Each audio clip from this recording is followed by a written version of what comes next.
எரேமியா தீர்க்க தரிசன புஸ்தகம் 29வது அதிகாரம். எரேமியா 29வது அதிகாரத்தின் 14வது வசனத்தை வாசிக்கிறேன். எரேமியா 29:14. நான் உங்களுக்கு காணப்படுவேன் என்று கர்த்தர் சொல்லுகிறார். நான் உங்கள் சிறையிருப்பை திருப்பி, நான் உங்களை துரத்திவிட்ட எல்லா ஜாதிகளிலும் எல்லா இடங்களிலும் இருந்து உங்களை சேர்த்து நான் உங்களை விலக்கி இருந்த ஸ்தலத்துக்கு உங்களை திரும்பி வர பண்ணுவேன் என்று கர்த்தர் சொல்லுகிறார். கரங்களை உயர்த்தி ஆமென் சொல்லுவோம். முதல் லைன் தான், நான் உங்களுக்கு காணப்படுவேன், நான் உங்களுக்கு காணப்படுவேன். கடந்த வாரத்தில் இந்த வார்த்தை ஆவியானவர் ஆமென் கடந்த வாரம் என்று சொல்லும் போது சனிக்கிழமை இரவு ஒரு 12:30 மணி இருக்கும். ஆராதனைக்காக ஜெபித்து படுத்துட்டேன். அதுக்கப்புறம் எழுப்பி விட்டு ஆண்டவர் அந்த வேத வார்த்தையை பார்க்க வைத்தார். கர்த்தர் எதை சொல்லணும்னு விரும்புகிறாரோ அதை நமக்கு தெரியப்படுத்துகிற தேவன். நான் உங்களுக்கு காணப்படுவேன். I will be found by you. ஆமென். இன்னொரு மொழிபெயர்ப்பில் இப்படி சொல்லப்பட்டிருக்கிறது, I will let you find me. அதாவது நீ என்னை பார்க்கும்படி செய்வேன் என்று கர்த்தர் சொல்லுகிறார். ஆமென் சொல்லுங்க பார்க்கலாம். அதாவது அவர் இருக்கிற வண்ணமாகவே நாம் இப்ப பார்க்க முடியாது. அது எப்பதான் பார்க்க போறோம் தெரியுமா? ஆமென். அது எப்ப பார்க்க போறோம் அப்படின்னா கர்த்தருடைய வருகை நாளிலே அவர் இருக்கிற வண்ணமாகவே பார்க்க போகிறோம். ஆனால் இப்பொழுது கர்த்தர் சொல்ல விரும்புகிற காரியம், ஆண்டவர் வேதத்தில் அவருடையவர்களை சந்தித்த தருணங்கள் ஆதியாகமம் முதல் வெளிப்படுத்தின விசேஷம் வரைக்கும் நம்மால் பார்க்க முடியும். எல்லா தேவ பிள்ளைகளும் ஒரு இடத்துல தேவனால் சந்திக்கப்பட்டிருப்பார்கள். ஆபிரகாமுக்கு தேவன் தம்மை எப்படி காண்பித்தார் என்றால் சர்வ வல்லவராக காண்பித்தார். அதனால் அவன் விசுவாசத்தில் வல்லவனானான். மோசேக்கு கர்த்தர் தம்மை எப்படி காண்பித்தார் என்றால் இருக்கிறவராகவே இருக்கிறேன் என்று தம்மை காண்பித்தார், இருக்கிறவராக காண்பித்தார். அதனால் மோசே தேவ சித்தம் செய்ய புறப்பட்டான். தாவீதுக்கு கர்த்தர் தம்மை எப்படி காண்பித்தார் என்று தாவீது கிட்ட கேட்டா சொல்லுவாரு, ஆமென், அவர் எனக்கு அவரை எப்படி காண்பித்தார் தெரியுமா? மெய்ப்பராக காண்பித்தார். அதனால தாவீது பயம் இல்லாமல் பயணித்தான். மரண இருளின் பள்ளத்தாக்கிலே ஆமென் நான் பயப்படேன் என்று சொல்லுகிறான். பயம் இல்லாமல் பயணித்தான். யோபுவுக்கு கர்த்தர் தம்மை உயிரோடு இருக்கிறவராக காண்பித்தார். எனவே அவன் இழந்த அனைத்தையும் திரும்ப பெற்றுக் கொண்டார். கர்த்தருக்கு தெரியும் நமக்கு தேவன் தம்மை எப்படி காண்பிக்க வேண்டும் என்பதை அவர் அறிவார். என் விசுவாச வாழ்க்கையாகட்டும், தேவ சித்தத்துக்கு உட்பட்ட காரியமாகட்டும், என் வாழ்க்கையில் நான் பயப்படுகிறதுக்கெல்லாம் என் எல்லா பயத்துக்கும் நீங்களாகி வாழ்கிற விஷயமாகட்டும், இழந்த அனைத்தையும் திருப்பி பெற்றுக் கொள்ளுகிற காரியமாகட்டும், எனக்கு ஒன்று தெரியும், தேவன் தம்மை எனக்கு காண்பிக்கும் போது என்னுடைய எல்லா சிறையிருப்பும் மாறும். ஆமென் சொல்லுங்க பார்க்கலாம். 139:8 சங்கீதக்காரன் சொல்லுகிறான், நான் வானத்திற்கு ஏறினாலும் நீர் அங்கே இருக்கிறீர், நான் பாதாளத்தில் படுக்கை போட்டாலும் நீர் அங்கேயும் இருக்கிறீர். இந்த மாதம் ஆமென் இங்க இந்த வார்த்தையை சமீபத்திலும் தூரத்தில் இருந்து அநேகர் கேட்கிறீங்க. ஆமென் ஆண்டவரே, நான் உங்களை பார்க்கணும் ஆண்டவரே. இந்த மாதத்தினுடைய ஃபர்ஸ்ட் பிரேயரே எதுவா இருக்கணும் தெரியுமா? நான் உங்களை பார்க்கணும். இனி உங்களை பார்த்தாதான் சால்வா. ஆமென். கிதியோனுக்கு ஆண்டவர் அவரை காண்பித்து தான் அவனை நடத்த வேண்டும் என்று அவசியம் இல்லை. ஆமென். ஆனால் கர்த்தர் அந்த இடத்துல அவனுக்கு தம்மை காண்பிக்கிறார். ஆமென். அவன் என்ன சொல்லுவான் தெரியுமா? ஐயோ நான் அவரை பார்த்துட்டேன், நான் சாகதான் போறேன். இல்ல, கர்த்தர் தம்மை நமக்கு காண்பிக்கிறது நமக்கு அதை முடிக்கிறதுக்கு இல்ல. நம்முடைய கதையை மாற்றி எழுதுவதற்கு. இதுவரை எழுதப்பட்ட ஸ்டோரி என்ன கிதியோனே? நான் சம்பாதிப்பேன், மீதியானியர் வந்து தூக்கிட்டு போவாங்க. நான் சம்பாதிப்பேன், மீதியானியர் வந்து தூக்கிட்டு போவாங்க. ஸ்டோரி கர்த்தர் மாற்றி எழுத போகிறார். ஆமென். ஆண்டவரே, அதனாலதான் இங்க சொல்லப்பட்டிருக்கிறது, நீங்கள் முழு இருதயத்தோடும் என்னை தேடினால், என்னை தேடுகையில் கண்டுபிடிக்கப்படுவீர்கள் என்று 29:13 எரேமியாவிலே சொல்லப்பட்டிருக்கிறது. முழு இருதயத்தோடு. அப்படி தேடுகிற ஒரு நபர் தான் யார் அப்படின்னா தாவீது. அந்த தாவீது சொல்லுகிறார், நான் வானத்தில் ஏறினாலும் நீர் அங்கே இருக்கிறீர், நான் பாதாளத்தில் படுக்கை போட்டாலும் நீர் அங்கேயும் இருக்கிறீர். 2 அனுபவங்கள் இங்கே சொல்லப்பட்டிருக்கிறது. ஒன்று உயரமான அனுபவம், இன்னொன்று மிக மிக தாழ்வான அனுபவம். அதாவது இந்த உயர்ந்த நிலையில் இருக்கும்போது நமக்கு காணப்படுகிற அநேகரை நாம் இந்த தாழ்ந்த நிலைக்கு போகும்போது காண முடியாது. சிலர் நம்ம ஒண்ணு இல்லாம இருக்கும்போது நம்மளை சுத்தி இருப்பாங்க. நம்முடைய வாழ்க்கையில உயர்வு வந்ததும் ஆட்டோமேட்டிக்கா வெளியே போயிருவாங்க. ஆனால் தாவீது சொல்லுகிறார், நான் வானத்திற்கு ஏறினாலும் சரி, பாதாளத்தில் படுக்கை போட்டாலும் சரி, எனக்கு தென்படுகிற ஒரே ஒருவர் தான் உண்டு, என் மேய்ப்பராயிருக்கிற, என் கர்த்தராயிருக்கிற என் ஆண்டவர். ஹல்லேலூயா. மேலே வானத்தில் ஆனாலும் பூமியில் ஆனாலும் நீர் இருக்கிறீரப்பா, நீங்க இருக்கிறீங்க. அப்போ உயர்வும் அவனை பாதிக்காது, தாழ்வும் அவனை பாதிக்காது. நான் வானத்துக்கு ஏறும்போது, அதாவது என் வாழ்க்கையில் ஒரு உயர்வு வரும்போது கர்த்தர் காணப்படவில்லை என்றால் அந்த உயர்வு என்னை பாதிக்கும். நான் ஒரு தாழ்ந்த நிலை தள்ளப்படும் போது கர்த்தர் காணப்படவில்லை என்றால் அதுதான் என்னுடைய கடைசியா இருக்கும். ஆமென். உயர்வோ தாழ்வோ ஆண்டவர் காணப்படும் போது அது நம்மை பாதிக்காது. இந்த காலை வேளையில என்னை கேட்டுக்கொண்டிருக்கிற ஒவ்வொருடைய உள்ளம், ஆண்டவரே ஆமென், உங்களை பார்க்கணும். ஆமென். ஆண்டவர், விசுவாசத்துல நான் தொய்யும் போது நான் உங்களை சர்வ வல்லவராக பார்க்க விரும்புறேன். ஆமென். இனி என் வாழ்க்கையில தேவ சித்தமா நான் எம்மாத்திரம் இதெல்லாம் என் வாழ்க்கையில சான்ஸே இல்லை என்கிற எண்ணம் வரும்போது நான் நம்ம இருக்கிறவராக காண விரும்புகிறேன். மரண இருளின் பள்ளத்தாக்கு வரும்போது நான் உம்மை மெய்ப்பராய் பார்க்க விரும்புகிறேன். ஆமென். ஒவ்வொரு சூழ்நிலையில தேவன் தம்மை தம்முடையவர்களுக்கு எப்படி காண்பிக்க வேண்டுமோ அப்படி காண்பித்ததுனால அவங்க எல்லாரும் ஜெயித்து எபிரேயர் 11 இடம் பெற்றார்கள். அந்த வரிசையில இடம்பெற அழைக்கப்பட்ட தேவ பிள்ளைகள் தான் நாம. கர்த்தர் நமக்கு தருகிற வாக்கு சத்தம் தான், நான் உனக்கு காணப்படுவேன். ஆமென். சொல்லுங்க பார்க்கலாம். கர்த்தர் அவருடைய முகத்தை மறைத்தால் என்ன ஆகும் என்று ஏசாயா 54வது அதிகாரம் அந்த முதல் பகுதியை நீங்க எடுக்க வேண்டாம், நீங்க படிச்சீங்கன்னா தெரியும். சிறுமைப்பட்டவளே, பெருங்காற்றில் அடிப்பட்டவளே, தேற்றரவற்றவளே, இப்படிதான் அந்த அதிகாரம் ஆரம்பத்தில் எழுதப்பட்டிருக்கும். ஏன் சிறுமைப்பட காரணம் என்ன?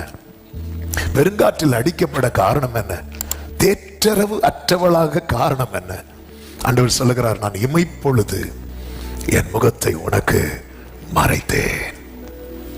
104வது சங்கீதம் 29வது வசனத்திலே சொல்லப்பட்டிருக்கிறது, நீர் உமது முகத்தை மறைக்க திகைக்கும்.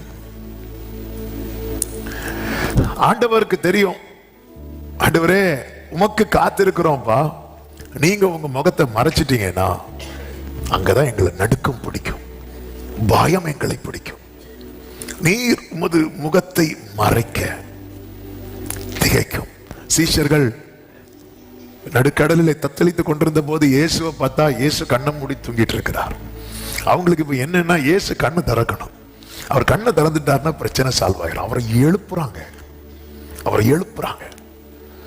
எங்க பயம் போகணும்னா ஆண்டவரே நீர் உம்மை எனக்கு காண்பிக்க வேண்டும். இன்னைக்கு நீங்க எந்த ஒரு இக்கட்டான சிச்சுவேஷன்ல இருக்கிறீங்க, இந்த 10வது மாதம் 1ஆம் தேதி கர்த்தர் இன்னைக்கு எனக்கு என்ன பேச போறார்? எந்த ஒரு சிச்சுவேஷன் ஆகட்டும், நிறைய பேச வேண்டும் என்று உண்டு. வருகிற நாட்கள்ல நாம் அதை கேட்க போகிறோம். ஆமென்.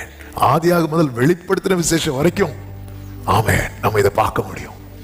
ஹல்லேலூயா. ஆண்டவரே, இந்த சிச்சுவேஷன்ல நீங்க உங்களை காட்டிட்டீங்கன்னா ஹல்லேலூயா, நீங்க இதை பார்க்க ஆரம்பிச்சிருங்க. விசுவாசத்துல பார்க்க ஆரம்பித்து விடுங்கள். இஸ்ரவேலர்கள் எகிப்திலிருந்து வெளியே வந்த போது கர்த்தரை எங்க பார்க்கறாங்க அப்படின்னா மேக ஸ்தம்பத்துல பார்க்கறாங்க, அக்கினி ஸ்தம்பத்துல பார்க்கறாங்க. ஆண்டவர் பார்த்துட்டாங்கல்ல, எகிப்து பிரச்சனை சால்வ் ஆகுது, புதிய டோர் ஓபன் ஆகுது. ஆமென். ஆண்டவரே, நான் உங்களை பார்த்துட்டேன்னா நான் இத்தனை வருடம் பட்ட கஷ்டங்கள் எல்லாம் ஒரு முற்றுப்புள்ளி வைக்கப்பட்டு எனக்கு ஒரு புதிய வாசல் திறக்கப்படும். நம்புறவங்க மட்டும் கரங்களை தட்டி ஆமென் என்று சொல்லி தேவனுக்கு ஹல்லேலூயா. ஏசாயா 33வது அதிகாரத்தில் ஒரு அருமையான வார்த்தை சொல்லப்பட்டிருக்கிறது. அதனுடைய 17வது வசனத்தை பாருங்கள். ஏசாயா 33வது அதிகாரம் 17வது வசனம். உன் கண்கள் ராஜாவை மகிமை பொருந்தினவராக காணும். கைகளை உயர்த்தி ஆமென் சொல்லுங்க பார்க்கலாம். உன் கண்கள் ராஜாவை மகிமை பொருந்தினவராக காணும். எந்த ராஜா? சரித்திரத்துக்குள்ள நான் போகவில்லை, ஆனால் ஆவியானவர் இதை எழுதினதுனால அவரே அதே அதிகாரத்தில் எழுதி வைத்திருக்கிறார். அதனுடைய 22வது வசனத்துல கர்த்தர் நம்முடைய நியாயாதிபதி, கர்த்தர் நம்முடைய நியாய பிரமாணிகர். அடுத்த வார்த்தை எல்லாரும் சேர்ந்து சொல்லுங்க, கர்த்தர் நம்முடைய ராஜா. சத்தமா ஆமென் சொல்லுங்க பார்க்கலாம். அவர் நம்மை ரட்சிப்பார். இனி அதே 17வது வசனத்துக்கு வாருங்கள். உன் கண்கள் ராஜாவை மகிமை பொருந்தினவராக காணும். அடுத்த வார்த்தை, தூரத்தில் உள்ள தேசத்தையும் பார்க்கும். தூரம்னாலே எட்டாதது, தூரம்னாலே தென்படாதது. ஆனா ராஜாவை நீ பார்த்துட்டேனா உனக்கு எட்டாதது, உனக்கு தென்படாதது, நீ இதுவரை பார்க்காததை உன் கண்கள் காணும். ஹல்லேலூயா.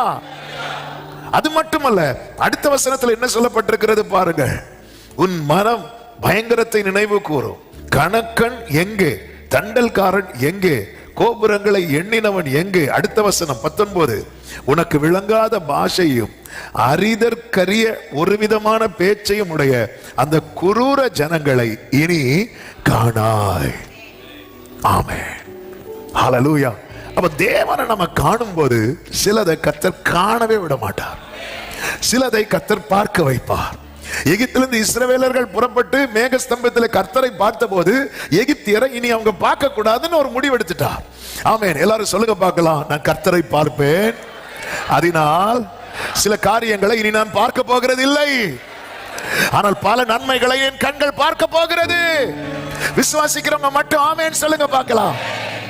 நம்ம பிரச்சனை என்னன்னா, நிறைய இதை தொடர்ந்து பார்த்துட்டே இருக்கிறோம். நம்ம லைஃப்ல பல போராட்டங்களை தொடர்ந்து பார்த்து கொண்டே இருக்கிறோம். கர்த்தரால மட்டும்தான் இதை ஸ்டாப் பண்ண முடியும். ஆண்டவரே, இதை நான் பார்க்க இப்படி ஒரு சிச்சுவேஷனை நான் இனி பார்க்க விரும்பல. எஸ், நான் பார்த்துக்கிறேன். காலத்தையும் சமயத்தையும் மாற்றுகிறவர் கர்த்தர். உன் கண்கள் ராஜாவை மகிமை பொருந்தினவராக, ஆமா, அவருடைய பியூட்டிய, அவருடைய மகத்துவத்தை நீ பாப்ப பாரு. அதுக்கப்புறம் நான் சொல்றேன், இதுவரை நீ பார்க்காத அந்த அதை எட்டாத காரியம். ஏன்னா இடையில நிறைய பேர் கிராஸ்ல இருந்தாங்க. ஆமே, ஏத்தி இருந்தாங்க, எபூசி இருந்தாங்க, எமோரி இருந்தாங்க. இனி அவங்க எல்லாம் இருக்க மாட்டாங்க. காரணம், நீ உன் கண்கள் அவரை பார்த்துட்டுல. ஹல்லேலூயா. இனி அவங்க இருக்க மாட்டாங்க. மாறாக 20வது வசனத்தை பாருங்கள். நம்முடைய பண்டிகைகள் ஆசரிக்கப்படும் நகரமாகிய சீயோனை நோக்கி பார். அடுத்த வார்த்தை, உன் கண்கள் எருசலேமை அமெரிக்கையான தாமிரமாகவும் பெயர்க்கப்படாத கூடாரமாகவும் காணும். இனி அதன் முளைகள் என்றைக்கும் பிடுங்கப்படுவதில்லை, அதன் கயிறுகள் ஒன்றும் அறுந்து போவதில்லை. என்னதின் அர்த்தம்? பெயர்க்கப்படாத கூடாரம்னா என்ன அர்த்தம்? இதுவரை உன் வாழ்க்கை எப்படி இருந்துச்சு? ஒரு இடத்துல இருந்த, இன்னொரு இடத்துக்கு போன, அங்க பிரச்சனை, இன்னொரு இடத்துக்கு போன, அங்க பிரச்சனை, இன்னொரு இடத்துக்கு போன. ஹல்லேலூயா. இப்பொழுது உன் கண்கள் யாரை பார்க்கிறது தெரியுமா? ராஜாவை பார்க்கிறது. அதனுடைய ரிசல்ட் என்ன தெரியுமா? இனி நீ அலைந்து திரிவது இல்லை. நல்ல கைகளை தட்டி ஆமென் சொல்லுங்க பார்க்கலாம். ஹல்லேலூயா. என் வாழ்க்கையில அலைந்து திரிகிற அனுபவம் இல்லாமல் ஒரு நிலையான, கர்த்தர் தாவீதுக்கு எப்படிப்பட்ட வீட்டை கட்டுவேன்னு சொன்னார்? நிலையான வீடு. அப்ப ஆண்டவரை பார்க்கும் போது அதுவரை பார்த்து வந்த பிரச்சனைகளுக்கெல்லாம் ஆண்டவர் முற்றுப்புள்ளி வைத்து, ஏன் ஆண்டவர் என் வாழ்க்கையில 9 மாதங்களும் குறிப்பிட்ட ஒரு வலி உங்க வாழ்க்கையில ரிப்பீட் ஆயிட்டே இருக்குது. 9 மாதம் இல்ல பிரதர், பல வருடமா அப்படிதான் இருக்கு. அது ஏன் இந்த மாசம் தொடரணுமா? ஆமென். நம்முடைய முழு இருதயத்தோடு தேடினால், எதுக்காக ஆண்டவர் இதெல்லாம் பேசிட்டு இருக்கிறார்னா, இனி உன் ஃபோக்கஸ் இனி ஒரு காரியத்துல மட்டும் வை. அவருடைய சமூகத்தை தேடு. உம்முகம் பார்க்கணுமே, உம்மழகை முழு இருதயத்தோடு. ஆண்டவரே நீங்க வரணும். அதாவது நம்முடைய அழுகை அப்படிதான் இருக்கணும். மார்த்தாள் சொல்றாங்க நீங்க இருந்திருந்தா, மரியாள் சொல்றாங்க நீங்க இருந்திருந்தா, கிதியோன் சொல்றான் ஆண்டவரை பார்த்ததும் கேட்ட முதல் கேள்வி, எங்க ஆண்டவரை போனீங்க? நீங்க இருந்திருந்தா இதெல்லாம் நடந்திருக்காதுப்பா. இப்படிப்பட்ட தேடல் உடையவனுக்கு மட்டும்தான் கர்த்தர் தம்மை காண்பிப்பார். ஆண்டவரே நீங்க எங்கப்பா போயிட்டீங்க? நீங்க இருந்திருந்தா. இந்த தேடல் கிதியோனுக்கு எத்தனை பேர் இருந்தாங்க? கிதியோன் மட்டுமா யுத்தத்துக்கு போனார்? 300 பேர் போனாங்கல்ல. கர்த்தர் இந்த 300 பேரும் எப்படிப்பட்டவர்களாய் பார்க்கிறார்? தகுதி உள்ளவர்களாய் தானே பார்க்கிறார். அப்ப கிதியோனை போல தகுதி உள்ள எத்தனை பேர் இருக்கிறாங்க? 30,000 தகுதியா பார்க்கல. ஆனா ஆண்டவர் தெரிந்தெடுத்த நபர்கள் எத்தனை பேர்? அந்த 300 பேர்ல கிதியோனுக்கு மட்டும் தம்மை காண்பிக்க காரணம் என்ன? காரணம் ஒன்றுதான், அவனுடைய தேடல். நீங்க இருந்திருந்தா, நீங்க இருந்திருந்தா. இந்த தேடல் அதனாலதான் மார்த்தாள் முதல்ல பார்க்கிறார். ஏன்னா அவள் இந்த தேடல்ல இருக்கிறா. அடுத்த மரியாதை கூட்டிட்டு வா. இந்த தேடல் நீங்க இருந்திருந்தா. Thank you holy spirit. இந்த தேடலப்பா நீங்க வேணும். நீங்க வேணும். நான் உங்களை பார்க்கணும். ஆண்டவர் நீர் என்னை காண்கிறீர் என்பது எனக்கு தெரியும். நானும் சொல்லணும், என்னை காண்பவரை நானும் கண்டேன். இந்த அக்டோபர் மாதம் 1ஆம் தேதி நம்ம எல்லாருமே எதை காண விரும்புவோம் தெரியுமா? வேதத்தில் இருக்கு, 10ஆம் மாதம் 1ஆம் தேதி சிகரங்கள் காணப்பட்டது. எல்லாரும் சிகரங்கள் காண விரும்பும் போது இந்த காலை வேளையிலே கர்த்தருடைய ஆவியானவர் சொல்லுகிறார், என்னை காண விரும்பு, நான் உனக்கு காணப்படுவேன் என்று கர்த்தர் சொல்லுகிறார். அவரை பார்த்தா எல்லா சிகரங்களும் காண்பிக்கப்படும். ஆமென். சிகரங்கள் காணப்பட என்ன நடந்தா போதும் தெரியுமா? ஒரு காற்று வீசினா போதும். ஆனா காற்று வீசினாலாம் கர்த்தரை பார்க்க முடியாது. அவர் காற்றிலும் இல்லை அக்னியிலும் இல்லை என்றுதான் பைபிள்ல இருக்கு. காற்றாகவும் வருவார், அக்னியாக வருவார். ஆனா பல நேரத்துல காற்றுல தேடினா என்ன பார்க்க முடியாது? பார்க்க முடியாது. எலியா இருக்கிற இடத்துல பூமி எதிர்ச்சி உண்டாயிட்டு, அக்னி உண்டாயிட்டு, அதில் ஒன்றிலும் யார் இல்லையா? கர்த்தர் இல்லை. அவர் அப்படி வரணும்னு நினைச்சா வருவார், அது வேற. ஆனா அவரை தேடணும். எனக்கு உங்களை பார்க்கணும். ஆதியாகமம் 18:1 சொல்லப்பட்டிருக்கிறது, பகலின் உஷ்ண வேளையிலே கூடார வாசலிலே உட்கார்ந்து ஆபிரகாம் தன் கண்களை ஏறெடுத்து பார்க்கிறார். இதோ 3 புருஷர் அவனுக்கு எதிரே நின்றார்கள். அவன் கண்களை ஏறெடுத்து அப்படி அவன் பார்த்துட்டே இருக்கிறான். இதுதான் ஆபிரகாம். அவனுடைய கண்கள் கண்டது. மோசே உற்று பார்த்தார். உற்று பார்த்தான். பார்த்துட்டு போறதில்ல, உற்று பார்த்தார். அப்பொழுது கர்த்தர் அக்கினிக்குள்ளிருந்து அவனை பார்க்கிறார்.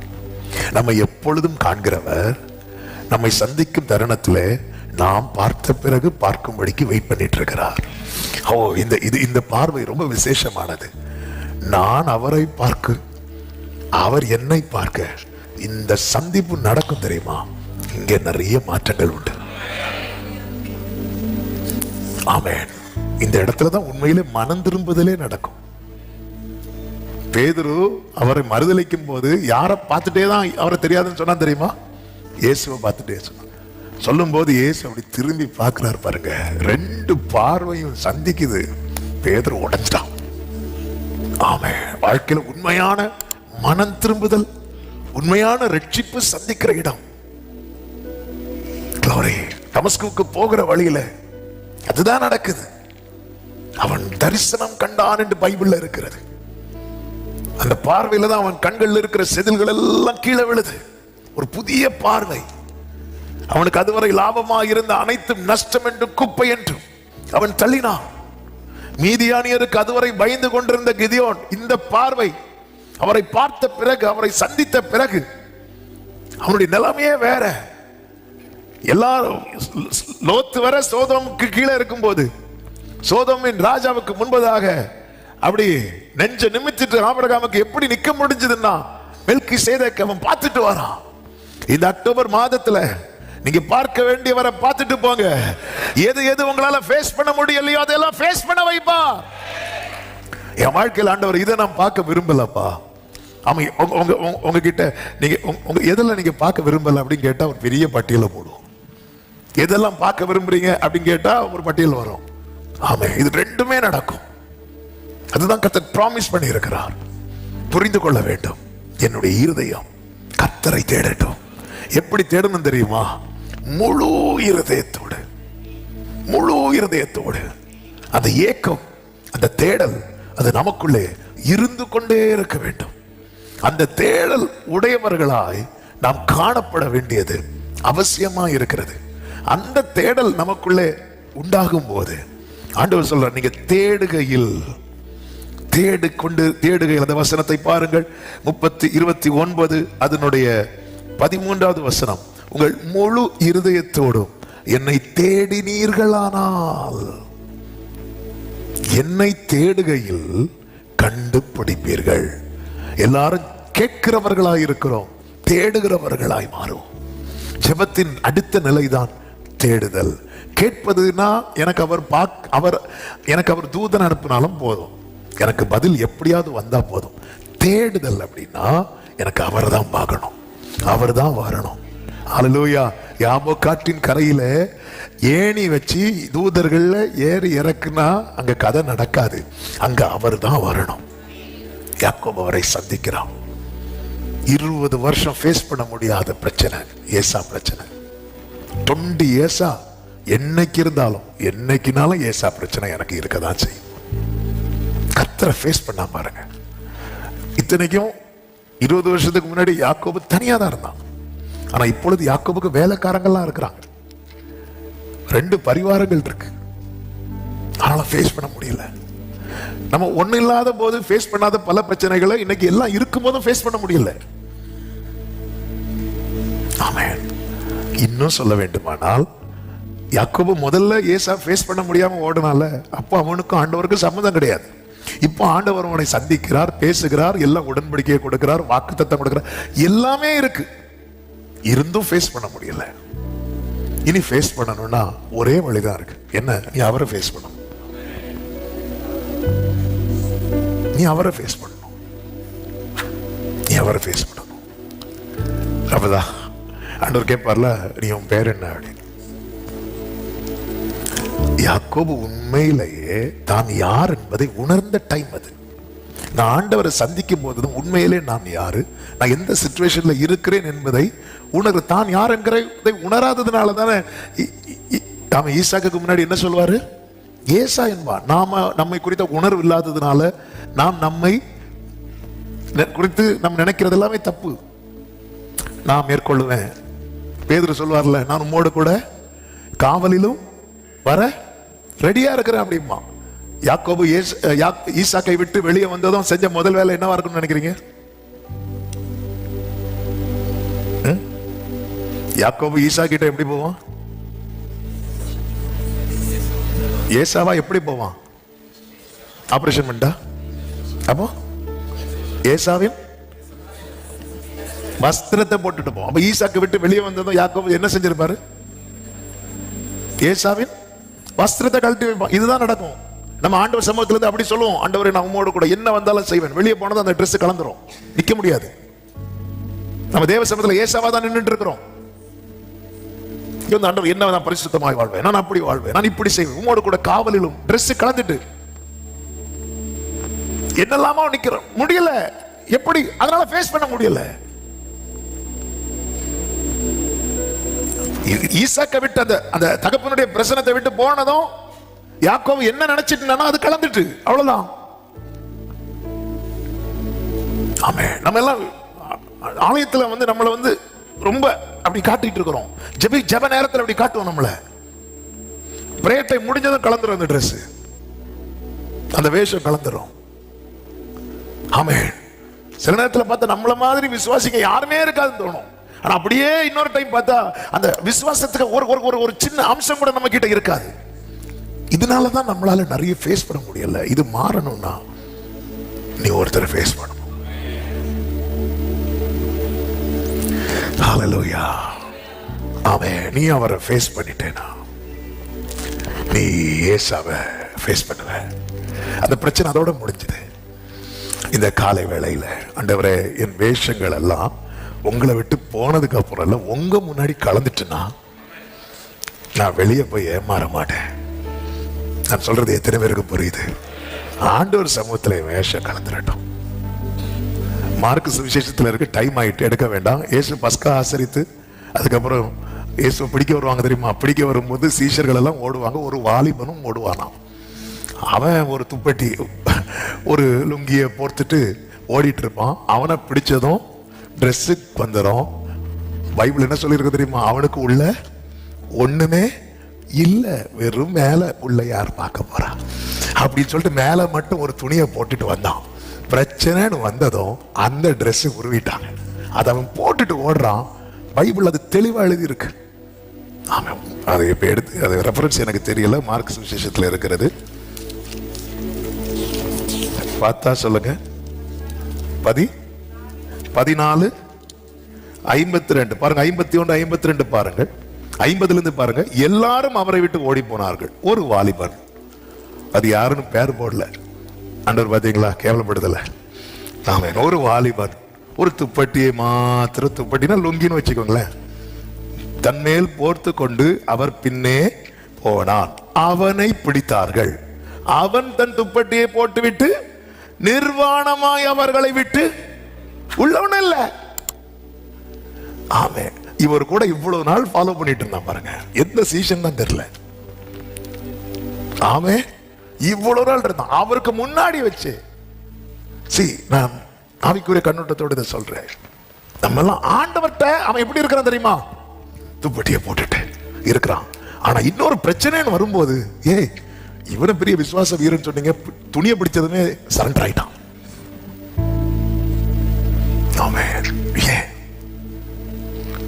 இன்னைக்கு நிறைய பிரச்சனைக்கு முன்னாடி நம்ம இப்படித்தான் இருக்கிறோம். ஹேண்டில் பண்ண முடியல. ஆண்டவர் என்ன ஆண்டவர் செய்ய கத்த தருகிற வார்த்தை தான் இது. நான் உனக்கு காணப்படுவேன். நீ முழு இருதயத்தோடு, எரேமியா 29:13, நீங்கள் உங்கள் முழு இருதயத்தோடு என்னை தேடுவீர்களானால், என்னை தேடுகையில். ஆமென். தேவ பிள்ளைகளே, அதனாலதான் ஆண்டவர் என்ன சொல்றாரு? முதலாவது தேவனுடைய ராஜ்யத்தை தேடுங்கள் அப்படிங்கிறார். தேடுங்கள், நீ தேடணும். தேவனை தேடுகிற உணர்வுள்ளவன் உண்டோ? இந்த கூட்டத்திலே ஆண்டவர் அப்படிதான் பார்ப்பார். கேட்கிறவர்களா தான் இருப்போம். அவன் எல்லாரையும் நம்ம அற்புதத்தை கேட்க போறோம் அப்படின்னா கேட்கிறவர்கள் இருக்கிறோம், தேடுகிறவர்கள். அவன் பல பிரச்சனைக்கு முற்றுப்புள்ளி வைக்கப்படவும் ஒரு புதிய நன்மைக்கான வாசல் திறக்கப்பட வேண்டுமானால் என்று கத்த தருகிற வார்த்தை இதுதான். நான் உனக்கு காணப்பட்டால் மட்டும்தான் நடக்கும். நான் காணப்பட்டால் மட்டுமே நடக்கும். காணப்படுவீங்களா ஆண்டவரே? நீ தேடுனா, நீ என்னை தேடுகையில், அதன் அர்த்தம் என்ன? தேடுறவனை கத்தர் ரொம்ப காக்க வைக்க மாட்டார். நீ தேடுகையில், தேடிட்டு இருக்கும் போதுதான் நான் தென்படுவேன். தேடி முடிச்சிட்டு உட்கார்ந்த போதில், தேடிக்கொண்டு இருக்கும் போது கேட்டா உடனே தருவார், கொஞ்சம் டைம் ஆகியும் தருவார், உட்கார வச்சு ரொம்ப டிலே ஆகி தருவார். நான் தேடுனா, தேடிட்டு இருக்கும் போதே தென்படுவார். இதான் வித்தியாசம். நீ தேடுகிறவனா மாறிட்டேன்னா, கேட்கிறவனா மட்டும் இருக்கிறதுனாலதான் ரொம்ப வெயிட்டிங்ல வச்சிட்டு இருக்கிறான். நீ தேடுறவனா மாறிட்டீங்கன்னா உன் வெயிட்டிங் பீரியட் எல்லாம் முடிவுக்கு வரப்போகுது. நான் சொல்லுகிறது எத்தனை பேருக்கு புரிகிறது என்று தெரியவில்லை. ஆண்டவரை நான் ரொம்ப வருஷம் காத்திருந்தேன். நீ தேடுகிறவனாய் மாறு. ஆண்டவர் முதல் யாக்கோபுக்கு தன்னை விசிட் பண்ண போது யாக்கோபு கேட்கிறவனாய் இருந்தான். எனக்கு உண்ண உணவு வேணும், உடுக்க உடை வேணும், அது வேணும், இது வேணும், எல்லாம் கேட்கிறவனாய் இருந்தான். ஆனால் யாபோ காற்றின் கரையிலே அவன் தேடுகிறவனாய் இருந்தான். எனவேதான் கர்த்தர் என்ன சொல்வா தெரியுமா? நான் போகட்டும், பொழுது விடுகிறது. அது அர்த்தம் என்ன? யாக்கோபு அவரை போக விடவில்லை. நான் போகட்டும்னு சொன்னதுக்கு அப்புறம் தான் யாக்கோபே சொல்றேன், என்ன பிளஸ் பண்ணுங்கன்னு சொல்றேன். அப்ப அவ்வளவு நேரம் அவன் பிடிச்சுதான் வச்சிருந்தான். பிடிச்சுதான் வச்சிருந்தான். அந்த இடத்துல எனக்கு சாப்பாடு வேணும், எனக்கு எந்த இதான் தேடுகிறவனுக்கு என்ன தேவை? அவருடைய பிரசனம் தேவை, அவ்வளவுதான். தேடுகிறவனுக்கு அவருடைய பிரசனம் தேவை. நீங்க வந்து இருந்தா போதும்பா. ஆண்டவரே, அவன் கர்த்தர் வருவாருங்க. ஆபிரகாம் வீட்டுல என்ன, ஆபிரகாம் பெரிய சோஃபாலாம் போட்டு உட்கார வச்சார். கூடாரத்தில் இருக்கிறார் ஆபிரகாம். ஆண்டவருக்கு வீட்டுக்குள்ள கூட உட்கார வைக்க முடியல. அவன் மரத்தடியில தான் உட்கார வச்சான். ஆபிரகாம் மரத்தடியில, ஆண்டவர் வந்து உட்கார்ந்தாரா இல்லையா? மரத்தடியில சாஞ்சி உட்கார்ந்தார். ஆமே. கிதியோன் பாருங்க, ஒரு செடி கீழே வந்து உட்கார்ந்து இருக்கிறார். என்ன ஆண்டவருங்க, தேடுறதுன்னா ஆண்டவரே எனக்கு இது தரலையே, அது தரல, இல்ல அந்த பிரசனம். அதாவது அந்த நிலையை பாத்தீங்களா? தரையில நிற்கும் போது கேட்கிறவனா இருந்தான். யாரு? இது பேதுரு. ஆண்டவரே, எல்லாத்தையும் விட்டு வந்தவங்க எங்களுக்கு என்ன தருவீர் அப்படின்னு.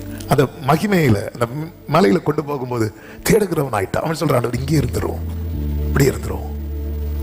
ஆண்டவரே, இந்த இடத்துல உனக்கு ஒரு கூடாரம். அவன் கூடாரத்தை எதுக்கு கூடாரம்னா இங்கே செட்டில் ஆயிரும். உங்க கூட பிரசன்ஸ்ல அப்படி இருந்துரும். அந்த இடத்துல இங்க வந்து என்ன தருவீர்? இங்க பசிக்குது, எனக்கு சாப்பாடுக்கு இங்க என்ன செய்வோம்? ஒண்ணுமே கீழே தான் அந்த கவலைகள் வந்துட்டே இருக்கு. ஆண்டவரே, இது வனாந்திரம் ஆயிட்டு, நேரம் ரொம்ப போகுது, என்ன செய்வோம் ஆண்டவரே, என்ன செய்வோம், என்ன, இந்த கேள்விகள் வந்துட்டே இருக்கு. அந்த பிரசனத்துல என்றாக இந்த கவலையே இல்லை. ஏன்னா ஆண்டவரே சொல்லிட்டார், நீ முதலாவது தேவனுடைய ராஜ்யத்தை தேடு, பின்பு இவைகள் எல்லாம் உங்களுக்கு கூட கொடுக்கப்படும். ஆமென். இந்த மாதம், ஆமென், இந்த மாதம் அந்த ஒரு எதிர்பார்ப்பு. என்னங்க ரொம்ப எக்ஸைட்டடா இருக்கிறீங்க? என்ன விஷயம்? அவர் எனக்கு காணப்படுவேன் ப்ராமிஸ் பண்ணியிருக்கிறார். ஓ ஜீசஸ், ரொம்ப சந்தோஷம் அவங்க முகத்தை பார்க்க. ஆமென், ஹல்லேலூயா. அவர் எனக்கு அது தருவேன்னு சொல்லி இருக்கிறார். இது அவர் எனக்கு, நான் உனக்கு எனக்கு காட்டுவேன்னு சொல்லி இருக்கிறார். ஆமென். அவர் அதிசயங்களை காண பண்ணுகிறவர் மாத்திரமல்ல, அவர் தம்மையும், ஆமென், அவர் நமக்கு காணப்படுகிறவர். அவர் காண பண்ணுகிறவர் மாத்திரமல்ல, காணப்படுகிறவர். இந்த காலை வேளையில சமீபத்திலும் தூரத்திலும் இருந்து கேட்கிற அன்பு உள்ளங்களே, இந்த எதிர்பார்ப்போடு உங்க ஜெபங்களாகட்டும், உங்கள் ஆராதனைகளாகட்டும், உங்களுடைய வேத தியானமாகட்டும், இந்த எதிர்பார்ப்பு, உங்களை நான் பார்க்கணும். ஹல்லேலூயா. ஒருவேளை நீங்க நினைக்கல, நான் இதுவரை இப்படி தேடவே இல்லையே அவரை. ஆண்டவரே, சிலது பார்க்கணும், சிலது பார்க்க கூடாது என்பதற்காக அல்லப்பா, எனக்கு உங்களை பார்க்கணும். எனக்கு அந்த முழு இருதயத்தோடும் தேட வச்சிருக்கப்பா. உண்மையில எத்தனை பேர் அதை கேட்கறீங்க? அப்படி கேட்கிறவங்க உங்க வலது கரத்தை உயர்த்தி, உங்க இடது கரத்தை இருதயத்துல வச்சு, என் பிரச்சனை சால்வ் ஆகிறதுக்காக இல்ல ஆண்டவரே, நான் உனக்கு காணப்படுவேன். எவ்வளவு நல்ல தேவனுங்க. பிரச்சனைன்னு வரும்போது ஓடி ஒளிகிறவர் அல்லங்க அவர். நமக்கு ஒரு ஆபத்துனதும், ஆமென், ஹல்லேலூயா, அவர் தம்மை வெளிப்படுத்துகிறவர், நல்ல கர்த்தர் அவர். ஆண்டவரே, என் இருதயம் வேற எதையுமே தேடக்கூடாது. இந்த 10ஆம் மாதம் 1ஆம் தேதி காலையில இது ஒரு ஜெபத்தை செய்ய ஆவியானவர் ஏவுகிறார். என் இருதயம் பல காரியங்களை தேடுகிற கூட்டத்தில் நீங்க அப்படி இருக்கக்கூடாது. என் இருதயம் உண்மை மட்டுமே. இனியும் അങ്ങേ കാണേണം, ഇനിയും അങ്ങേ കേൾക്കണം, ഇനിയും അങ്ങേ അറിയണം. പ്രിയനേ യേശു, ഉലകിൽ വേറൊന്നും വേണ്ടായേ, ഉലകിൽ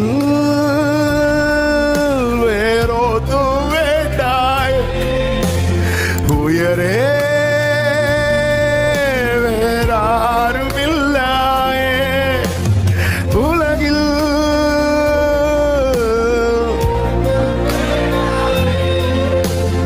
உயரே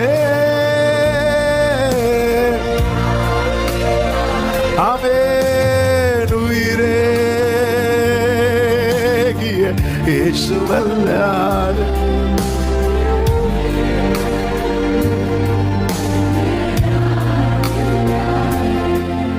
நன் உயிரே.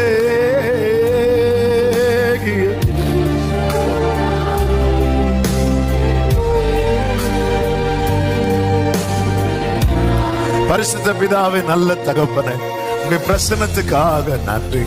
இந்த புதிய மாதத்தின் கால வேளையில் உங்க சமூகத்தில் எங்களை அழைத்து கொண்டு வந்து பாட துதிக்க ஆராதிக்க வைத்த அன்புக்காக ஸ்தோத்திரம். தகப்பனே, எங்களோடு பேசி நினைத்த அந்த நல்ல வார்த்தை நீர் ஆண்டவரே உம்மை எங்களுக்கு காண்பிக்க விரும்புகிறீர். நாங்க பல நேரத்துல உம்முடைய நன்மையை தான் பார்க்க விரும்பினோமே தவிர மோசேயை போல இன்னும் அதை உற்று பார்க்க தவறிவிட்டோம். ஆண்டவரே, ஆண்டவரே உங்களை பார்க்கணும். ஹல்லேலூயா. இந்த பகலின் உஷ்ண வேளையில ஆபிரகாமுக்கு உம்மை பார்க்க முடியுமானா? அந்த ஒரே பர்வதத்துல மோசேக்கு உம்மை பார்க்க முடியுமானா? மீதியானியருக்கு பயந்து ஆலைக்கு சமீபமாய் போரடிக்கிற இடத்துல கிதியோனுக்கு உம்மை பார்க்க முடியுமானால், 7 மடங்கு அக்னியிலே சாத்ராக் மேஷாக் ஆபேத்நேகோவுக்கு உம்மை பார்க்க முடியுமானால், ஆண்டவர் நீர் ஆண்டவர் எங்களை பார்க்க வைக்கிற தேவன் அப்பா. உங்களை பார்த்தா போதும்பா. எங்க வாழ்க்கையில தொடர் பிரச்சனைக்கெல்லாம் முற்றுப்புள்ளியும் ஒரு புதிய துவக்கமும் உங்களை பார்க்கிறதுல எங்களுக்கு உண்டாகும். ஆண்டவரே, கிருபை செய்யும். இந்த தேடல் ஒவ்வொருவருக்குள் உண்டாவதாக. தேவ சமாதான கிருபை ஆட்கொள்ளட்டும். இந்த மாதம் ஒவ்வொருவருக்கும் நன்மையாய் ஆசீர்வாதமாய் இருக்க அனுகிரகம் செய்தருளும். கண்மணியை போல காத்தருளும். கையின் கிரியைகளை ஆசீர்வதிங்க. போக்கிலும் வரத்திலும் பாதுகாத்துக்கோங்க. ஒவ்வொரு கூடாரத்திலும் ஆண்டவரே தேவ பிரசன்னம் வெளிப்படும். இதுவரை வெளிப்படாத வண்ணம் வெளிப்படுவதை சொல்லணும். கர்த்தர் இருக்கிறார், கர்த்தர் இருக்கிறார் என்று சொல்லுகிற வண்ணம் அந்த தேடல் ஒவ்வொருவருக்குள்ளும் உண்டாகட்டும்பா. நீர் ஆளுகை செய்யும், ஆசீர்வதியும். சபையில் நடக்கிற ஊழியங்கள், வெளி ஊழியங்கள் எல்லாவற்றையும் அதை பொறுப்படுத்திக் கொள்ளும். தேவன் மகிமைப்படுவீராக. ஆண்டவரே, நீர் அதிசயங்களை காண பண்ணுகிறவர் மாத்திரமல்ல, நீர் எங்களுக்கு காணப்படுகிறவராகவும் இருக்கிறீர். கர்த்தாவே, ஒவ்வொருவரும் இது சாட்சியாய் சொல்லட்டும்பா. எல்லா மகிமை நமக்கு செலுத்துகிறோம். இரட்சகர் இயேசுவின் நாமத்தில் பிதாவே, ஆமென். செய்து சத்தமாய் சொல்லுவோம். என் ஆத்துமாவே கர்த்தரை ஸ்தோத்திரி,